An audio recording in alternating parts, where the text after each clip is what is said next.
Nama besar Kiai Haji Maksum Jauhari alias Gus Maksum, salah satu tokoh Nahdlatul Ulama asal Kediri ini tak bisa dilepaskan dengan keberadaan Ikatan Pencaksilat Pagar Nusa, pagarnya Nahdlatul Ulama dan bangsa. Karena Gus Maksum yang juga cucu pendiri Ponpes Lirboyo Kediri, Kiai Haji Abdul Karim ini adalah pendiri Ikatan Pencaksilat Nahdlatul Ulama Pagar Nusa, pria kelahiran Kanigoro, Kediri 8 Agustus 1944 lalu ini sejak kecil telah memiliki kelebihan dan karomah, diantaranya mampu melompat melayang dari satu tiang ke tiang yang lainnya di Masjid Kanigoro. Dia juga mampu berputar cepat di atas piring tanpa pecah laksana gangsing, padahal waktu itu dia belum mahir ilmu silat. Sejak kecil Gus Maksum sudah gemar lelaku batin dan belajar pencaksilat sehingga ketika beranjak dewasa dia lalu melanglang buana ke beberapa daerah di Pulau Jawa untuk berguru ilmu silat dan kanuragan. Selain menguasai banyak aliran silat dengan sempurna, dia juga memiliki banyak kemampuan luwih lainnya, sehingga namanya identik dengan dunia persilatan, tenaga dalam, dan pengobatan. Konon Gus Maksum juga pernah melempar seekor kuda seperti melempar sandal, padahal waktu itu bobot angkatan beliau tidak lebih dari 20 kg. Kisahnya terjadi saat Gus Maksum masih remaja. Saat itu dia membantu salah seorang familinya untuk memasang sapi bajakannya. Ketika hendak memasang, tiba-tiba sapi itu mengamuk dan dengan cepat dan kuat menerjang ke arah dada Gus Maksum. Dengan refleks dia menangkis sehingga apa yang terjadi membuat semua orang yang melihatnya heran karena sapi itu terpelanting beberapa meter jauhnya. Saat kecil, dia belajar agama pada orang tuanya, Kiai Haji Abdullah Jauhari di Kanigoro, masuk SD Kanigoro 1957, lalu melanjutkan ke Madrasah Sanawiyah Lirboyo, namun tidak sampai tamat. Selebihnya banyak diisi dengan pengajian-pengajian di pesantren Lirboyo. Namanya juga sempat terdengar ke seluruh pelosok daerah ketika menjabat Komando Penumpasan PKI dan antek-anteknya di wilayah Kediri dan sekitarnya. Salah satu kisah yang menunjukkan karomah Gus Maksum adalah ketika bentrok dengan orang-orang PKI di alun-alun Kediri.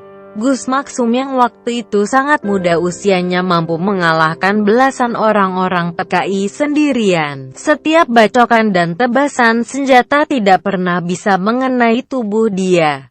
Bahkan senjata lawan selalu berhenti jarak 1 kilan dari tubuhnya. Kalaupun ada yang sampai mengenai tubuh dia, senjata-senjata itu tak ada satupun yang melukainya.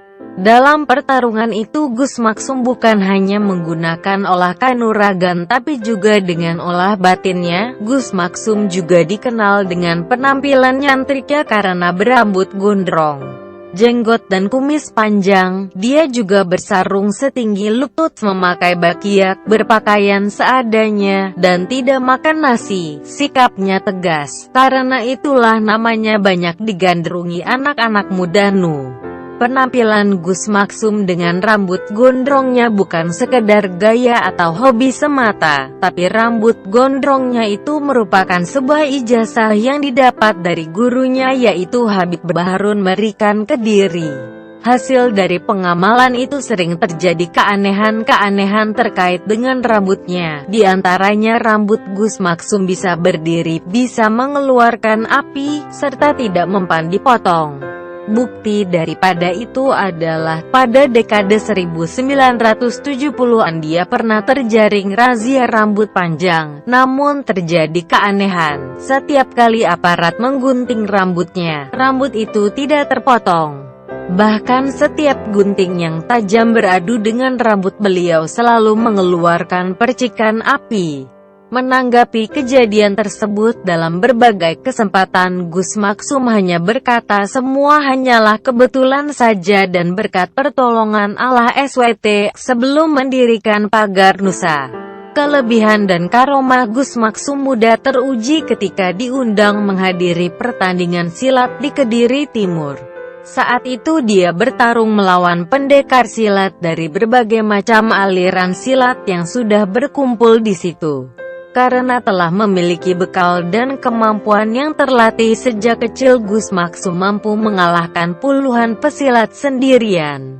Bahkan lawan terakhir berhasil dikalahkan dengan sangat mudah. Peristiwa ini terjadi saat dia berusia 16 tahun. Gus Maksum juga terkenal dengan kemampuan olah batinnya ketika mampu mengalahkan salah satu raja jin yang berdiam di tubuh salah seorang yang kesurupan. Raja jin tersebut bernama Jin Dempul. Orang kesurupan tersebut berhasil disembuhkan Gus Maksum setelah jin Dempul yang bersemayam di dalam tubuh orang itu berhasil ditaklukkan. Gus Maksum pernah kedatangan tamu dari Semarang yang mengeluhkan kelakuan putranya yang suka mabuk-mabukan dan sering pergi ke lokalisasi. Bahkan, putranya sering mengancam akan membunuh orang tuanya. Karena sudah tak tahan melihat kelakuan putranya itu, dia pergi ke rumah Gus Maksum di Kediri, dengan harapan mendapat obat untuk mengobati perilaku anaknya. Tapi yang diharapkan tidak dipenuhi Gus Maksum. Dia hanya membuatkan sepucuk surat untuk dibawa pulang agar dibacakan kepada anaknya. Walaupun orang tua itu bingung karena obat yang diharapkannya tidak diberi, dia tetap melakukan apa yang diperintahkan Gus Maksum dengan menyampaikan surat itu kepada anaknya. Dan begitulah setelah surat itu dibacakan kepada anaknya dalam waktu singkat, kelakuan anaknya yang sebelumnya tidak bisa dikendalikan perlahan berubah. Singkatnya, kelakuan anak itu tidak lagi nakal seperti dulu.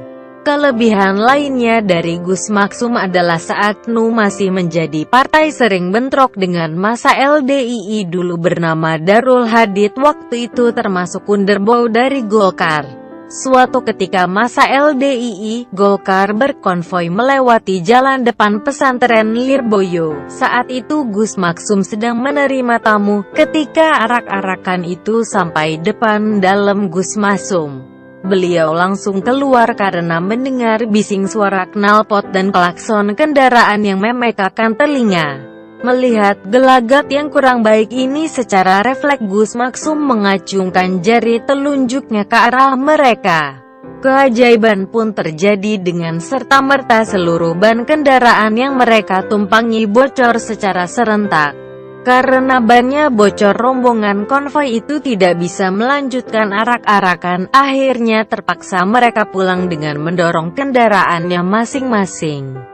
Kelebihan ini juga terbukti ketika dia diundang pengajian di daerah Sragen, Jawa Tengah pada 1999. Waktu itu tanpa ada sebab yang jelas tiba-tiba ada orang yang menikamnya. Untungnya Gus Maksum tidak terluka sedikit pun, hanya pakaian yang dipakai robek kena tikaman. Lalu pakaian itu pun beliau simpan karena pemberian dari salah seorang sahabatnya. Gus Maksum juga disebut-sebut kebal terhadap santet.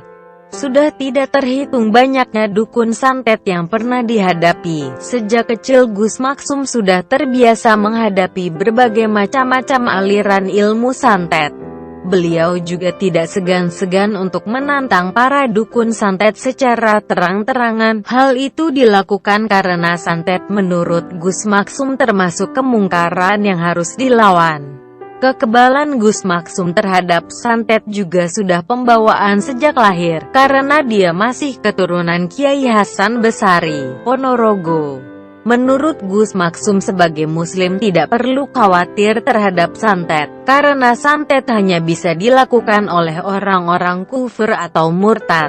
Yang penting seorang muslim haruslah selalu ingat kepada Allah dan bertawakal kepadanya. Di antara pengalaman Gus Maksum mengenai santet diantaranya dialaminya ketika menginap di Desa Wilayu, Genteng, Banyuwangi, sekitar jam 1:30 malam. Saat hendak istirahat, tiba-tiba dari arah kegelapan muncul bola api sebesar telur terbang menuju ke arah pahanya.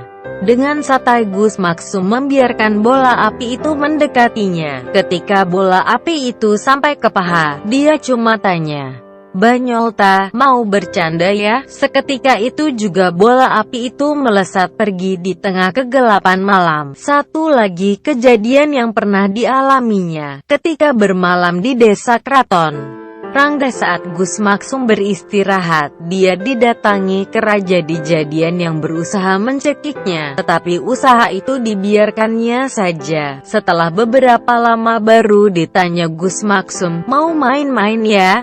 Langsung saja kera itu lari menghindar dari Gus Maksum. Sebagai pentolan utama Gus Maksum selalu sejalur dengan garis politik namun dia tak pernah terlibat politik praktis. Tak kenal dualisme atau duifungsi. Ketika bergabung ke dalam PPP maupun ketika PBNU mendeklarasikan bergabung dengan PKB, Gus Maksum selalu menjadi jurkam nasional yang menggetarkan podium. Namun dirinya tidak pernah mau menduduki jabatan legislatif ataupun eksekutif. Gus Maksum wafat di Kanigoro pada 21 Januari 2003 lalu dan dimakamkan di pemakaman keluarga pesantren Lirboyo dengan meninggalkan semangat dan keberanian yang luar biasa.